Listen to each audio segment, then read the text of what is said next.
is not European, but also, of course, not black African. It must be either South American or Asian culture. But then again, we are at the point 10 to 12,000 years ago. It might be the civilization, the lost civilization from Atlantis. Close to this area in Sierra Leone, Professor Pittoni was in charge of diamond excavations. And as he heard in this area a legend about Allah was angry with some angels, and he put them into stone and throw them to the earth. He put the sky, also made it into stone and throw it to the earth, and he put the stars and throw them to the earth. The legend says that the sky, you can see on this stone, they call them sky stones, sky blue stones found in this area under the earth. And we did research in Vienna. This is definitely artificial stone. It's not a natural stone, and all the material could be found, but the only thing they could not inform us is what kind of color did they use to get this real sky blue color.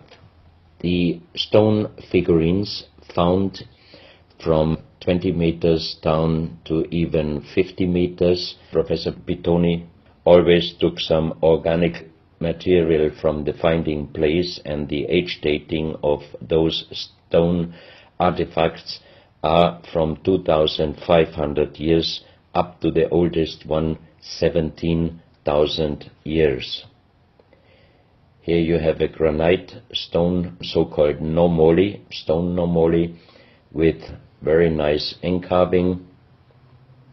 Here you have a man sitting on an elephant, as there are also the legends of giants all over Africa. You know how big is an elephant. It's a wonderful stone work. It's very hard and very heavy. There are also some artifacts showing half human or human with the head of a reptile, holding a kind of pot in their hand, and they could put something inside this pot, and also on top of several nomolis there is a hole for putting something inside, and most probably they were used for ceremonies. Here you have a kind of animal. It looks like a dinosaur.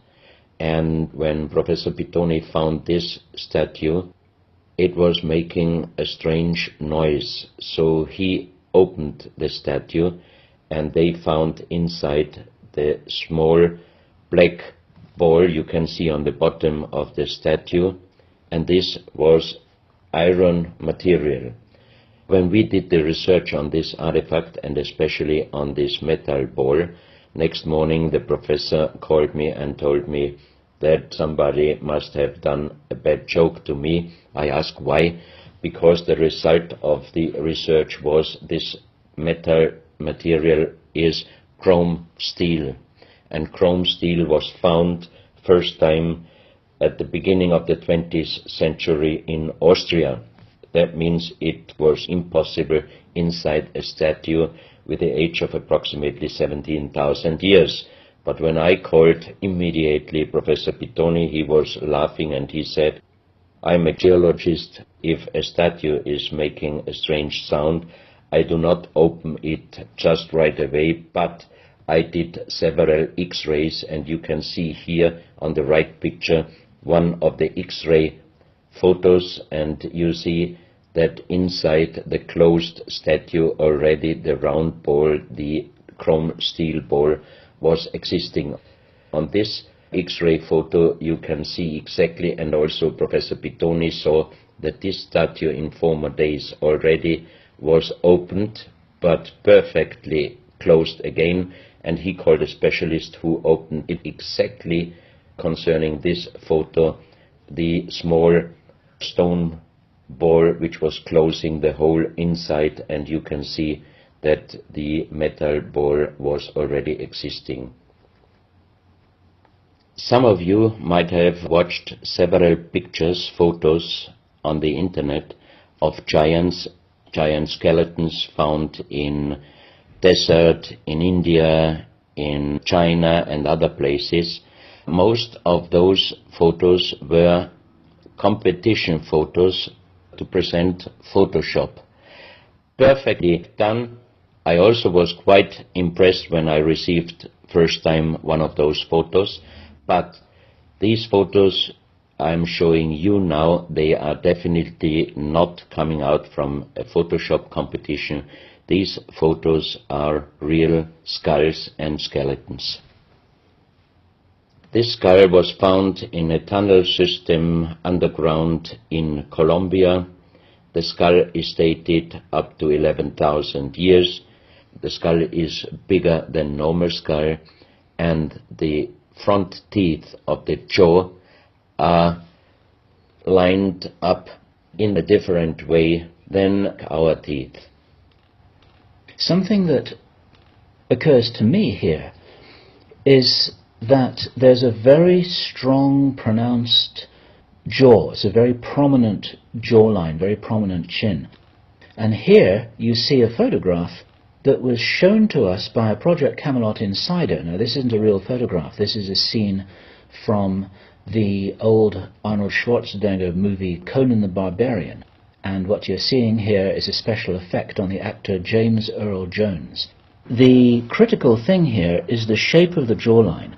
Our witness, who had spent time with the Anunnaki in real time, in the present day, said that one of the things that characterizes them, besides their size, which he says was 8 or 9 feet tall, he said they're very large and they're very strong and they look larger than that, but that's round about their height, which matches exactly the 2.6 meters that Klaus has been talking about.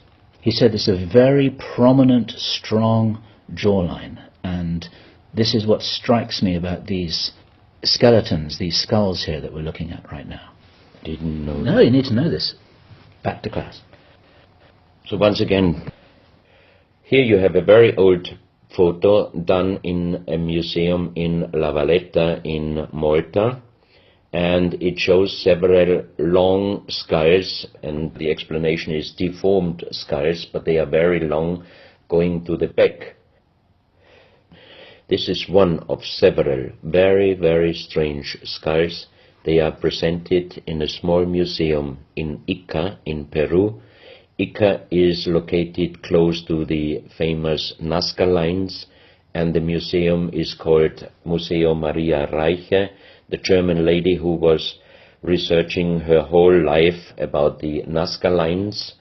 And in this museum you can see the most strange skulls I ever saw, all found in this area close to the Nazca lines. So the question is, what kind of humans were living there, and how did they get those skull forms? And especially this one, definitely several doctors and experts told me it would not be possible to create such a kind of deformation, because through deformation you do not get the double bone material on the skull, and on this skull even you have particles of the skin and hairs, and I think it would not be difficult to do a age dating and especially a DNA analysis of this skull.